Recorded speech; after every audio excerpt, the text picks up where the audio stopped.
Hello my little learners, you can call me Lovegood, and welcome to the Podficers Baton Pass for Traffic Light Trio by Itslivybear. The way this works is that I'm reading chapter 4, Link's read the previous chapter, and Oakshadow 5 will be reading the next chapter, passing along who will be reading Traffic Light Trio until the podfic is finished. The full playlist and the link to this fic are both on my latest post, so please go check that out. Now, onto the chapter summary. Summary. We see all the battle trials, pretty cut and dry. Alright, Dr. Mito, what's the plan? Please don't let that catch on. Too late! Izuku sighed, looking back at the map they were given. The building had 5 floors, stairs going up on either side, windows around, and 1 door. There were winding hallways and various scattered rooms, but all in all didn't have any glaring weak points. He chewed his lip and thought. Mina, tell me about your quirk? Why? She laughed. You were totally right about everything you said earlier. He blinked and blushed, ducking his head. So you can change the acidity and viscosity? She scratched her head sheepishly. Okay, acidity definitely, but, what does viscosity mean? Oh, it's how liquidy it is. Mina beamed. Then totally. What's your idea? He looked up at the building and thought, well, we don't know what floor they'll be on. Hagakure is invisible, so maybe we could leave a layer of mild acid everywhere. That way we could see her footprints and she couldn't sneak up behind us to catch us unaware, but it won't destabilize the building. It should have enough viscosity to retain the footprints, if that's alright. Maybe just on the stairs, if you have a limit? He glanced over and she nodded, contemplating the map. I don't know what Mineta will do, but his quirk lets him take the balls off his head and stick them to things, which I assume could mean us. If we aren't careful, he could trap us. If I were him, I'd be near the bomb, trapping the ground so no one could get close. I can probably tank most hits, and if he does trap the floor, I could probably throw you at the bomb, honestly. She glanced up surprised. Really? He nodded and shot her a smile. I've never really thrown someone before, but hopefully it won't come to that. I wonder if your acid could dissolve the purple walls. She grinned, and All Might's voice boomed out. The 5 minutes are up. Heroes, you may enter the building. They slipped through the main door, padding as quietly as they could. Should we stick together or split up? Mina whispered. Izuku bit his lip. It might be better to stick together. We'll cover less ground, but we're less likely to be ambushed. Still, a bit of distance might not be a bad thing. She nodded. You go first, Dr. Mito. I'll lay acid in our tracks. He shook his head at the name, but went a few steps ahead, putting several feet in between them as they finished checking the first floor and approached the stairs. They kept pretty silent, the only sounds the occasional slick from Mina putting down some acid and the quiet footfalls. The second floor was also clear, but as they rose up the stairs to the third, Izuku heard a voice whisper in his ear. Hey there, Mr. Hero. He yelped and whirled around, trying to figure out where Hagakure was. She must have taken off her gloves and shoes because he didn't see a single indication that she was even there. Mina! Try to hit her with some acid. His partner sprinted up the last few stairs, releasing acid in a wide arc in the hallway. The invisible girl yelped as the low acidity hit her costume, perfectly showing where she was, and Izuku ran forward with the capture tape, adrenaline pumping through his veins. He scrambled a bit, not being able to see exactly where her hands were, but he managed to loop the tape around her enough for her to stop struggling, as Mina came up to try and subdue her as well, holding her down. Toru Hagakure has been captured. Phew. Izuku patted her awkwardly. You really freaked me out there, to tell you the truth. Well, she said sweetly, it was too good of an opportunity to pass up, Mr. Hero. Plus, I wasn't expecting you two to be together. Mina grinned at him. That's 1 down. Now all that's left is the great baby. Do you still want me to put acid down? He shook his head. No need. That was only for Hagakure anyways. The girl in question cooed. Ah, just for me? Mina grinned. Then I'll take the lead this time. I want to see if I can melt his balls. Izuku blinked at the phrasing before following after his partner, again a few feet behind, their positions shifting from what it had been. The third floor was also clear, aside from the girl they had already encountered, but the fourth floor had them both on their guard as the hallway was full of evenly spaced purple balls. It looks like there's enough room to maneuver between them, but be careful where you put your feet. Mina nodded and let some acid drip off her hand onto the closest orb. It sagged like a deflating balloon, sputtering and completely melting. Izuku watched the acid continue to eat through the floor, sending a few drops below them. Well, that answers that question. She grinned maniacally before dancing forward, stopping to fervently peek into each room for signs of the bomb. But it wasn't until the central room that she held up a hand, stopping Izuku in his careful weaving. "He's in there with the bomb," she hissed. "And there's even more balls everywhere. This place is trapped to high hell." He stopped beside her, peeking in. Mineta was pacing around anxiously, not affected by his own balls, head bleeding just a bit. Izuku pulled himself back before he turned to check the door, worrying his lip as he did so. The bomb is as far away from the door as possible, in a corner without windows. Not that we could really go back outside at this point. How much more acid can you melt? She shrugged. "I can melt like 20 more balls at this rate." "How about a hole in the wall big enough for a person to fit through?" She bit her own lip. "Yeah, probably, but I won't have much left after that. At least, not anything acidic." He nodded. "That's fine. The room behind us is pretty close to the bomb, and if we get through without being detected, I can try throwing you at the bomb." She grinned and started weaving her way back down the hallway, ducking into the previous room. Izuku scanned the wall, doing mental math, before tapping one specific spot. Mina swiped her hand across the wall at head height, and acid began dripping down, pretty liquidy. It ate at the wall until it was less than an inch thick, with holes showing the room with the bomb in it. "That's all I have," she muttered, wiping her brow. "Sorry, I guess setting the traps took more than I thought." Izuku shook his head. "It's my fault. It wasn't a good idea. I think..." He fingered the wall at one of the thicker spots. "I can kick it down and then throw you. We won't be able to sneak this one, and we're running out of time already." She nodded and gave him a thumbs up, and a grin. "I'm ready when you are, Dr. Mido." He sighed before rounding on the wall. "Use one for all, but don't break." He looked down to his legs. They were more reinforced than his arms were, and legs usually had more force behind them anyway, so maybe he should try a kick instead of a punch?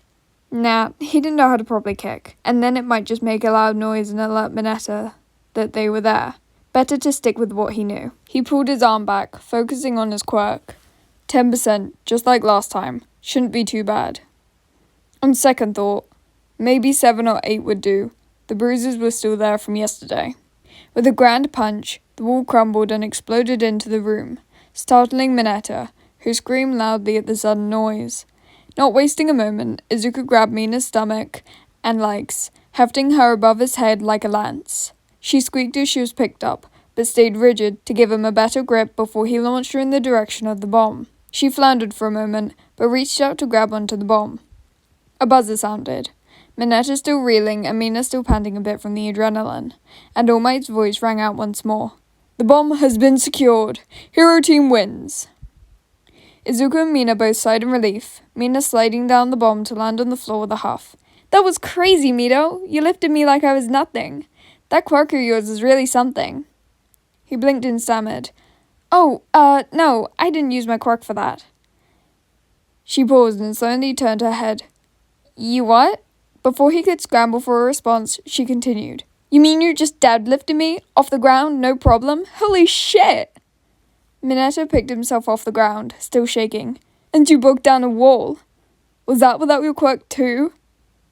No, Mina had it weakened, and then I punched it, with my quirk."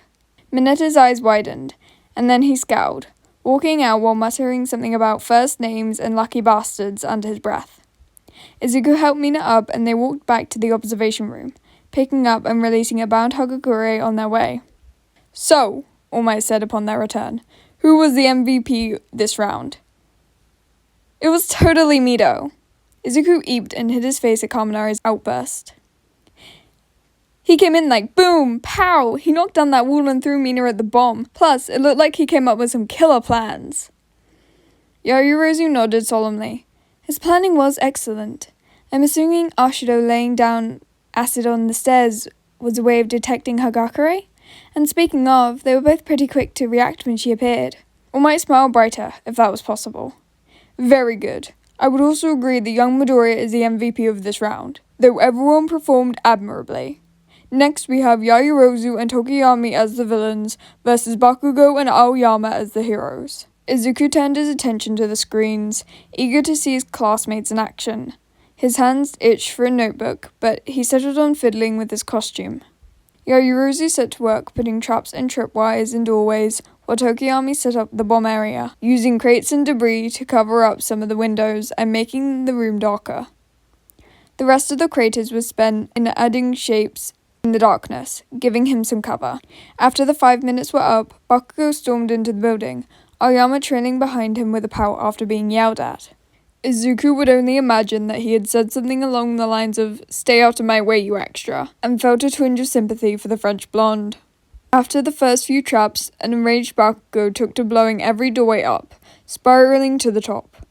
Yaoyorozu encountered Aoyama, who had gone a different way to avoid Bakugou, and despite her best efforts, the mirror to deflect his beam was a really good idea. They ended up fighting to a stalemate before Yaoyorozu got a lucky shot and downed him. Bakugou, in the meantime, had made it up to the 5th floor, where Tokiyami was waiting in the darkness. Bakugou completely ignored the bomb and ran around trying to find the bird boy. After his quirk reared its head, a sentient quirk called Dark Shadow, really cool in Izuku's opinion, Bakugou wasted no time in blasting it to bits. There was no audio, but Izuku could see the quirk shrinking back from the light, and before long Bakugou had blasted the boy into submission, subduing the villains and winning his team the match by touching the bomb before Yaoyorozu could get back to the site. Who was the MVP that round? Iida spoke up this time. I believe the MVP was Bakugou. He managed to get through the various traps and subdue the villain guarding the bomb.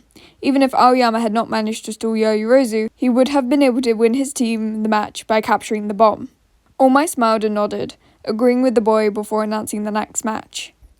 Jiro and Sero as villains versus Koda and Sato as heroes. Both Jiro and Sero seemed to want to stay in the bomb room, setting up some tape over the windows to prevent easy entry. They situated themselves on the 5th floor like the last group, knowing neither of the heroes could climb walls, at least not easily.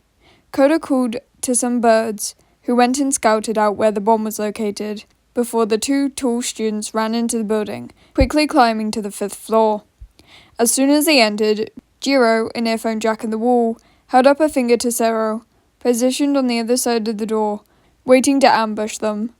Every time the hero team would reach a new floor, Jiro would hold up another finger, signaling to her partner where they were. When they finally reached the 5th floor, the hero pair slowed, approaching the door, not realizing the villains were in similar positions on the other side of the wall. Jiro held up a hand, waiting for them to make a move. Sato downed a small container of sugar, powering up before ramming into the doorway. Sero immediately shot out tape, but the boy was going so fast that it missed, whizzing past. Koda, however, didn't see it in time and ran into it, tripping and getting all tangled up. With one hero out of the way, Sero launched another set of tape from his elbows, snaring the boy jacked up on sugar. Sato struggled against the tape, but Jiro took the opportunity to run and wrap the capture tape around his wrists, and All Might announced the villains as the winners. The MVP this time was Jiro, Yaoyorozu said with a smile. She always knew where the enemy was and relayed that information to her partner, allowing for an ambush and preventing the hero team from securing the bomb, or even just catching them off guard. Ojiro and Shoji as the villains, versus Kaminari and Kirishima as the heroes. Izuku sat forward. Both of his new friends were going to be able to fight together against 2 people with mutant quirks. Or was Shoji's transformation? He'd have to ask later. Who seemed like pretty good fighters. Ojiro and Shoji opted for a similar strategy as Jiro and Sero, but while Shoji stayed in the bomb room for recon, Ojiro started heading downstairs. When the heroes entered the building, they quickly encountered the tail boy, who had followed his partner's instructions to their location. His tail swung to take them out, but Kirishima jumped in front, crossing his hardened arms and taking the brunt of the blow. Kaminari took out a short metal rod from a holster under his jacket, and Izuku could see the electricity arcing down it occasionally. It looks like he took my advice from the entrance exam and started using metal as a conductor, Izuku thought with a grin. Ojiro darted backwards, trying to stay out of reach of the electrically charged boy, but Kirishima was there every turn, preventing him from running. After dealing more hits to Kirishima, pushing him back a few times, his tail got a little too close and Kaminari shot forward, hitting him with a short metal pole. Ojiro went rigid for a few seconds, convulsing slightly before his eyes rolled back into his head and he toppled forward. He seemed dazed, but not completely out. Still, it was enough for the boys to wrap him up in capture tape, the announcement of his defeat ringing out. Shoji flexed his arms when he heard his partner go down, but resolutely stood as the pair of heroes approached. They did something similar to Koda and Sato, with Kirishima barreling in, getting himself wrapped up in Shoji's arms and tossed to the side. But Kaminari was not far behind, yellow electricity arcing off him and his pole. The two engaged in a careful dance, where Kaminari would try and zap the multi-limbed boy and Shoji would try to grab his clothes to get a grip on him that wasn't likely to knock him out. Kirishima slowly climbed to his feet, shaking his head from the impact. Izuku noticed the cracks and dent in the wall and winced in sympathy. That had to have hurt. Before running at Shoji once more. This time, however, Shoji swung Kirishima around and into Kami's waiting taser. The force of the impact threw them both back, and Kirishima, already disoriented from before, dropped like a stone. If he wasn't so worried, that turn of phrase might have been funny, Izuku thought. And Kaminari just collapsed under his partner's weight. Shoji rushed forward and snapped the capture tape around the electric boy, knowing he wouldn't charge up again with his teammate on top of him, and the villains were declared the winners. I think the MVP this round was Shoji. He took out both heroes practically on his own. Yaoyorozu nodded at Iida's comment. The plan to use Kaminari's quirk against him was very good, and definitely won them the match. Last one, Asui and Todoroki as the villains, versus Iida and Uraraka as the heroes. While they went out into Ground Beta, Izuku took the time to go to his friends. Kirishima had been taken off to Recovery Girl by Shoji, and Ojiro had come to when the round had ended, so Izuku could only really talk to Kaminari. You did really well. Kaminari sighed, looking at his hands.